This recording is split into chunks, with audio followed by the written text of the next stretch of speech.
ام دکانە لە ساڵی هەفتادانە جایە باوگم داینایە لە بۆ ئێمە وەخت ئەو کاتە بیچوو بووینە باوگم استمرار لەبان ئەم مهنەوە کارگەی شیرینی بابان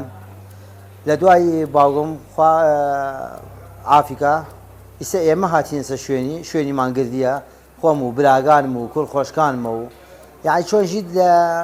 کشتی ناو ئەم دوکانە پێکاتوە و ئیسا الحەمدلله و شکر استمرارمان هەیە و لەسەر ئیش و کارمان و ئەمورمان بدێ سەر ڕێوە و الحەمدلله و شکر بۆ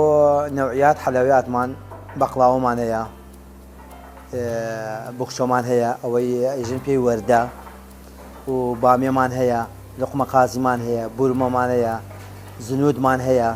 شعریەمان هەیە شعریەی بەقڵاوە و کاهیمان هەیە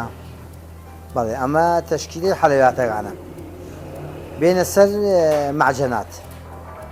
معجەنات ئەسابعمان هەیە بیتیفۆرە شەکەلەمەیە کولیچەیە بسکێتی خورمایە و کێکە و بسکێتی بەرازیلیە و مشتە ئەم مشتە ئەوە زۆر یعنی توراثە زۆر قەدیمەوە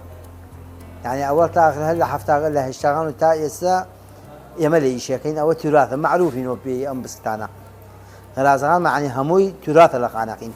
ئێمە کە وەناو دوکانەکەمانەوە مەعمەلەکەمان کارگای شیرینی بابان لە شاری خانەقینەوە فئێمە ئەم بسکێت و پاقلاوە و ئەمانە هەمووی هەر یەکی و نەوعێکە ئیسە بێژین ئێمە نەوعیاتمان هەیە ئەمە شەکەلەمەیە ئەیە پاقلاوەیە ئەیە بسکێتە ئەیە برازقە ئەمە یعنی ئەنواع بئەنواعی هەیە فئیسە بێژێ ئەو نەوع بسکتانە ئیسە ئەیبرجێنم ئەوە مدەی تقریبا لە چارێکە تا 20 دقە لە ناو فڕنەکەیە ئەبرژێت بەس خلال ئەم 20 دقە ئەمە گەرەکە هەڵگۆڕی بکەیت یعنی ئەو نەگان بەردە بێردە دوانەیە دوا بێدە ئەمە لەوە گڕیان بدەیت لەبەر ئەوە تا یەک شکل ببرشێت ئەو یەک نەوعیان و نەوعەیەک ترمان هەیە شەکەلەمە ئەوێن پێی ئەو شەکەلەمە فڕنەکەی وەک ئەمە گەرم ناکەی ئەوە سارترە ئەوە ئەیخەیتە ناو تقریبا بۆ 3 چارەکەوە ئەبرژێت ئەوە فڕن ساردی گەرەکە فدی بەقڵاوەکە ئەوەش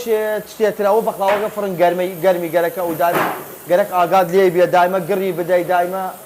ئەمە فئەنواع ترمان هەیە بێژین ئەسابعەکەیە ئەو بسکتە بوو کونجەکە لادۆ ئەسابعێش نەپێی ئەوە تقریبا تا یەک